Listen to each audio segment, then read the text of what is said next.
తెలుగులోనే కాకుండా తమిళ, కన్నడ, హిందీ సినిమాలకు తన డ్యాన్స్ అలరించారు జానీ మాస్టర్. ప్రతి ఇండస్ట్రీలో అందరూ అగ్ర హీరోలతో స్టెప్ వేశారు జానీ మాస్టర్. ఇప్పటికీ టాలీవుడ్లో, కోలీవుడ్లో, కన్నడ చిత్రసీమలో పాట ఉంటే కొరియోగ్రాఫర్గా ఇంకెవరు వద్దని, మాకు జానీ మాస్టరే కావాలని దర్శకులు ఫేవరెట్గా అడుగుతూ ఉంటారంట. అందుకే అంత గొప్ప డ్యాన్స్ మాస్టర్ అయ్యారు ఆయన. ఆయన పాటలో ఎప్పుడు సరికొత్త స్టెప్పులు కనిపిస్తూ ఉంటాయి. జానీ మాస్టర్ స్టెప్పులు వేస్తే అవి పక్కా హిట్ అవ్వాల్సిందే. సరిగ్గా సాంగ్ రాకపోతే తర్వాత రోజు మార్చుకుంటారు కానీ అస్సలు కాంప్రమైజ్ కారంట. అదే ఆయన విజయం. అందుకే హీరోలకి ఫేవరెట్ డాన్స్ కొరియోగ్రాఫర్ అయ్యారు. మరి Jani master real life story ఇప్పుడు చూద్దాం. 1982లో జూలై 2న షేక్ ఉమైన్ బాషా, బేబీ జాన్ దంపతులకు నెల్లూరులో జన్మించాడు షేక్ జానీ బాషా అలియాస్ జానీ. జానీకి ఒక అన్నయ్య, ఒక అక్కయ్య ఉన్నారు. జానీ మాస్టర్ నాన్నగారికి 3 లారీలు ఉండేవి. వాటిలో సరుకులు రవాణా చేసేవారు. దాంతో ఆర్థిక పరిస్థితి కొంచెం బాగానే ఉండేది. అయితే జానీ చిన్నప్పటి నుంచి బాగా అల్లరి చేసేవాడు. చదువు పెద్దగా చదివేవాడు కాదు. స్కూల్కి వెళ్ళమంటే అల్లరి చేసేవాడు. చదువు ఇష్టం లేకపోయినా 3వ తరగతి వరకు చదివి ఆ తర్వాత మానేశాడు. ఆ తర్వాత నుండి బలాదురుగా తిరగడంతో వాళ్ళ నాన్నగారు మెకానిక్ పని నేర్పించారు. అయితే తన 3 పిల్లల్ని బాగా చదివి ఉద్యోగాలు చేయించాలని తండ్రిగా కోరుకుండేది. అయితే చదువు ఇంట్రెస్ట్ లేకపోయినా ఆ పని మాత్రం బాగా నేర్చుకున్నారు ఆయన. జానీ మాస్టర్ తండ్రి మరోసారి అడిగారంట. చదువుకో, నీకు ఇంకా సమయం ఉందని చెప్పారంట. ఆయన నాకు ఇంట్రెస్ట్ లేదని జానీ మాస్టర్ చెప్పారు. చివరికి మెకానిక్ వర్క్ అయితే బాగానే నేర్చుకున్నారు. కానీ అందులో కూడా సంతృప్తి లేదంట. అదే సమయంలో ప్రేమికుడు సినిమా విడుదలైంది. ముక్కాల సాంగ్ ఎంత ట్రెండ్ సెట్ చేసిందో ప్రత్యేకంగా చెప్పనక్కర్లేదు. ఒకరోజు స్టేజ్ పైకి జానీ తన ఫ్రెండ్స్ అందరూ కలిపి ఎక్కిచ్చేశారు. అప్పుడు ముక్కాబులా సాంగులకి డాన్స్ వేశాడు జానీ మాస్టర్. ఆ పాట చూసిన ఆడియన్స్ చప్పట్తో ప్రోత్సహించడమే కాకుండా స్టేజ్ దిగాక చాలామంది అమ్మాయిలు భలే చేసావని పొగిడారంట. కొంతమంది పెద్దవాళ్ళు అయితే అసలు నీలో ఎముకలు ఉన్నాయా లేవా అని పొగుడుతులతో ముంచెత్తారంట. ఆ డాన్స్ చూసి చిట్టిబాబు అనే డాన్స్ మాస్టర్ తన గ్రూప్లో చేరమని అడిగారంట. కానీ మనోడికి ఇష్టం లేక తిరస్కరించేశాడు. అయితే తనేంటో నిరూపించుకోవాలనుకుంటా ఉన్నాడు జానీ మాస్టర్. అసలు లైఫ్లో ఏం చేయాలి, మెకానిక్గా ఉందామా, లేక జేసీబీ కొనుక్కొని నడుపుదామా, లేక సినిమా ఇండస్ట్రీలోకి వెళ్దామని ఆలోచించారంట. సినిమాల్లోకి వెళ్తే బాగుంటుందని ఫైనల్గా ఒకరోజు డిసిషన్ తీసుకున్నారు.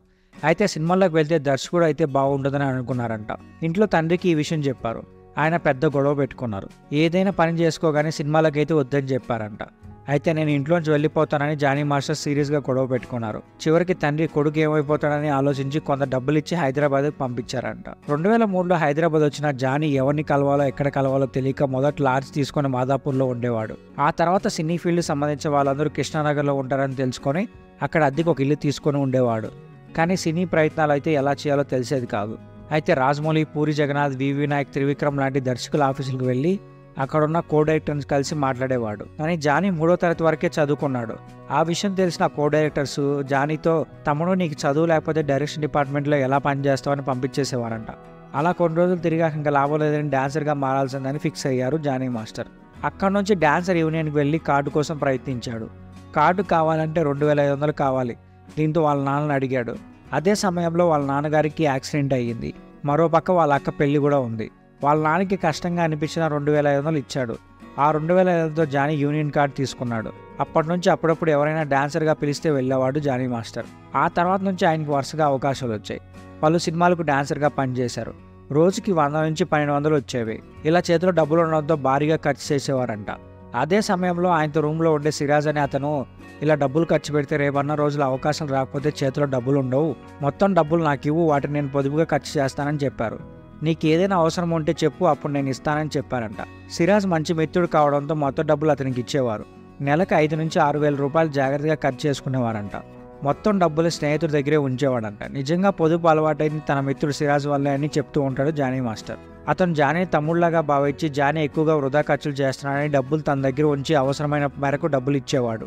అలా అతని పరిచయంతో వృధా ఖర్చులు తగ్గాయి. అయితే సౌదీలో ఉద్యోగం రావడంతో సౌదీ వెళ్ళిపోయాడు సిరాజ్. అతను సౌదీ వెళ్ళిపోయాక అతనికి 8,000 జీతం వరకు వచ్చేదంట. అందుకని జానీకి ఎప్పుడు డబ్బులు కావాలన్నా అతను పంపించేవాడు. అయితే రూమ్లో మాత్రం ఒంటరిగా జానీ ఉండేవాడు. అయితే అతను సౌదీ వెళ్ళడం వల్ల జానీలో మరో ధైర్యం వచ్చింది. అదేంటంటే సినీ ఫీల్డ్లో ఒకవేళ సక్సెస్ కాకపోతే అతని ద్వారా సౌదీలో ఉద్యోగం సంపాదించని అనుకున్నాడు. నేను కూడా సౌదీ వచ్చి ఉద్యోగం చేసుకుంటాను, ఏదైనా జాబ్ ఉంటే చూడన్నా అని జానీ మాస్టర్ ఒకసారి అతనితో అన్నాడంట. దానికి సిరాజ్ ఓకే చెప్పి ఇండియా త్వరలో వస్తాను, కలిసి మాట్లాడదామని చెప్పాడంట. అయితే అతను ఇండియా వచ్చే ముందు రోజే సౌదీలో మరణించాడు. అతని మరణంతో జానీ చాలా కుంగిపోయాడు. తర్వాత కొంచెం తేరుకున్నాక డాన్సర్గా వెళ్ళడం మొదలుపెట్టాడు. తర్వాత కొన్ని రోజులకి జల్సా మూవీ షూటింగ్ సమయంలో డాన్సర్గా అక్కడికి వెళ్ళారు జానీ మాస్టర్. అదే సమయంలో పవన్ కళ్యాణ్ షూటింగ్లో గ్యాప్ తీసుకొని అక్కడ కుర్చీలో కూర్చున్నారు. జానీ మాస్టర్ పవన్ కళ్యాణ్ రిక్వెస్ట్ చేసుకొని ఆయనకి స్టోరీ చెప్పారంట. అయితే పవన్ కళ్యాణ్ స్టోరీ బాగుంది, కానీ అనుభవం కూడా చాలా ముఖ్యం కదా అని చెప్పారంట. ముందు ఏదైనా సినిమాకు వర్క్ చేయి, ఎక్కడైనా డైరెక్టర్ దగ్గర కలిసి వారి దగ్గర వర్క్ చేయని చెప్పారంట. అయితే ఇలా అవకాశం ఇచ్చినందుకు చాలా హ్యాపీగా ఫీల్ అయ్యారు జానీ మాస్టర్. అదే సమయంలో మగధీర సినిమాలో బంగారు కోడిపెట్ట సాంగ్కి కొత్త వాళ్ళని కొరియోగ్రాఫర్గా అవకాశం ఇస్తున్నాం, ఆసక్తి ఉన్నవారు డెమో పంపించండి అనే విషయం తెలిసింది జానీ మాస్టర్కి. ఆ విషయం తెలియగానే 5,000 ఖర్చు చేసి బంగారు కోడిపెట్ట సాంగ్ని కంపోజ్ చేసి ఆ సీడీని మగధీర ఆఫీస్కి పంపించాడు. రాజమౌళి ఆ సీడీ చూసి జానీ పిలిపించి, సారీ జానీ, నువ్వు కంపోజ్ చేసిన పాట చాలా బాగుంది, కానీ నీకు నేను అవకాశం ఇవ్వలేకపోతున్నాను, క్షమించు అని చెప్పాడంట. కానీ మగధీర సినిమాలో చివరిలో వచ్చే సాంగ్ నీకు ఇస్తానని మాట ఇచ్చాడు. కానీ కొన్ని రోజులు పోయాక అది కూడా ఇవ్వలేకపోతున్నా, సారీ జానీ అని రాజమౌళి చెప్పాడంట. అప్పుడు జానీ మాస్టర్, పర్లేదు సార్, మీరు పిలిచి మాట్లాడమే గొప్ప అని చెప్పేసి ఇంటికి వచ్చి బాధపడ్డాడంట. అదే టైంలో సీడీని ఒక ఫ్రెండ్ ద్వారా నితిన్ చూసి వెంటనే జానీకి ఫోన్ చేసి, నువ్వు కంపోజ్ చేసిన సాంగ్ చాలా బాగుంది, నా నెక్స్ట్ మూవీలో ఒక సాంగ్ ఇద్దాం అనుకుంటున్నాను అని చెప్పాడు. ఆ మాట వినగానే జానీలో కొంచెం హుషారు వచ్చింది.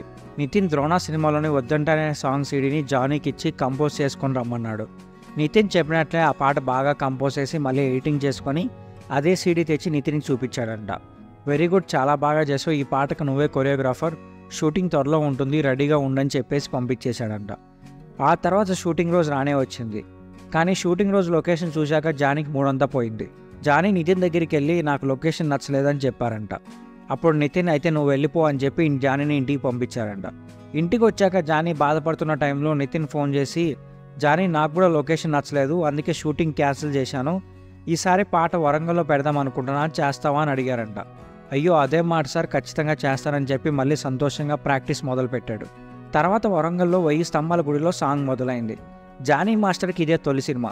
వెండి తెరపై తొలిసారిగా కొరియోగ్రాఫర్గా ఆయనకి పేరు వచ్చింది. ఆ తర్వాత అదే సినిమాలో మరో సాంగ్ అవకాశం ఇచ్చారు నితిన్. ఆ తర్వాత కొద్ది నెలలకి రెచ్చిపో సినిమాలో కూడా ఒక అవకాశం ఇచ్చారు నితిన్.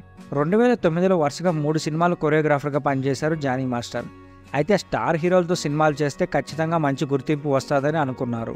ఆ సమయంలో వారిని కలవడానికి కూడా ప్రయత్నించారు. కరెక్ట్గా అదే సమయంలో ఢీ షోలో కొరియోగ్రాఫర్గా అవకాశం వచ్చింది జానీ మాస్టర్కి. వచ్చిన వెంటనే ఓకే చెప్పేశారు ఆయన. ఇంకా అక్కడి నుంచి లైఫ్ పూర్తిగా టర్న్ అయింది. ఆ తర్వాత రాజమౌళి మర్యాద రామన్న సినిమాలో సలోనే పాటకు కంపోజ్ చేశారు. ఆ తర్వాత రచ్చా సినిమా షూటింగ్కి వెళ్ళారు. అక్కడ రామ్ చరణ్ కలిశారు. ఢిల్లకు సాంగ్ చేయమని ఒక అవకాశం అయితే ఇచ్చారు రామ్ చరణ్. ఇంకా రచ్చా సినిమాలో సాంగ్ అద్భుతంగా చేశారు. ఎంత ఫేమ్ వచ్చిందో ప్రత్యేకంగా చెప్పనక్కర్లేదు. ఆ తర్వాత రాజమౌళి కూడా ఆయన వర్క్ నచ్చి ఈగా సినిమాలో మరోసారి అవకాశం ఇచ్చారు. ఒక పక్క వరుసగా స్టార్ హీరోల అగ్రదర్శకులు పిలిచి మరీ అవకాశం ఇవ్వడం మొదలుపెట్టారు. ఇక్కడ నుంచి ఆయన లైఫ్ పూర్తిగా మారిపోయింది. రవితేజ, ప్రభాస్, ఎన్టీఆర్, బన్నీ, రామ్ చరణ్, నితిన్ అందరూ అగ్ర హీరోలు కూడా ఆయనే డాన్స్ మాస్టర్గా కావాలని, కొరియోగ్రాఫర్గా కావాలని అడిగేవారంట. దర్శకులు, నిర్మాతలకు ఆయనే బెస్ట్ చాయిస్గా మారిపోయారు. ఇంకా తెలుగులోనే కాదు, తమిళ, కన్నడ, హిందీ సినిమాలకు కూడా ఆయన వర్క్ చేశారు. ముఖ్యంగా చెప్పుకోవాలంటే మారి 2 సినిమాలో రౌడీ బేబీ పాటతో ప్రపంచవ్యాప్తంగా గుర్తింపు వచ్చింది ఆయనకి. అలా వైకుంఠపురం సినిమాలో బుట్టబొమ్మ సాంగ్ ఎంత వైరల్ ఉందో మనందరికీ తెలిసిందే కదా. ఎన్నో అవార్డు వేడుకలకు, సినిమాలకు కొరియోగ్రాఫ్ చేశారు. టెలివిజన్ రియాలిటీ షోలు, డ్యాన్స్ షోలకి కొరియోగ్రాఫర్గా గురువుగా పనిచేశారు. ఫిలింఫేర్ అవార్డులు, సినిమా అవార్డులు, సౌత్ ఇండియన్ ఇంటర్నేషనల్ మూవీ అవార్డులు, ఇలా ఎన్నో అవార్డులు వేడుకలకి కొరియోగ్రాఫర్గా చేశారు జానీ మాస్టర్. సినిమాలోనే కాదు, ఇటు టెలివిజన్ రంగంలో కూడా ఆయన అదరగొట్టేశారని చెప్పాలి. 2016లో డి జూనియర్స్కి మెంటర్గా వచ్చారు. 2017లో స్టార్ మా నీతోనే డ్యాన్స్ షోకి జడ్జిగా కూడా వచ్చారు. ఇంకా జానీ మాస్టర్ ఎన్నో అవార్డులు కూడా పొందారు. సౌత్ ఇండియాలోనే ఎక్కువ అవార్డులు తీసుకున్న కొరియోగ్రాఫర్గా ఆయనకి పేరుంది. రామ్ చరణ్ అంటే ఆయనకి ఎంతో ఇష్టం అని చెప్తూ ఉంటాడు జానీ మాస్టర్. ఆయన జీవితంలో చేసిన సాయం ఎప్పటికీ మర్చిపోవాలని చెప్తూ ఉంటాడు. తన భార్య 8వ నెల గర్భవతిగా ఉన్న సమయంలో ఆమెకి చాలా సీరియస్ అయింది. ఆ సమయంలో 2-3 ఆసుపత్రులకు కూడా తీసుకెళ్లారు. బిడ్డకి ఆమెకి ప్రమాదం అని చెప్పారు. అయితే ఆ సమయంలో ఎవరి సాయం అడగాలో తెలియక రామ్ చరణ్కి ఫోన్ చేశారంట.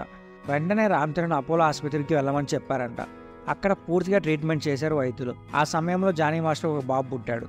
వాళ్ళిద్దరూ క్షేమంగానే ఉన్నారు. రామ్ చరణ్ చేసిన హెల్ప్కి రుణపడి ఉంటారని చెప్తూ ఉంటాడు జానీ మాస్టర్.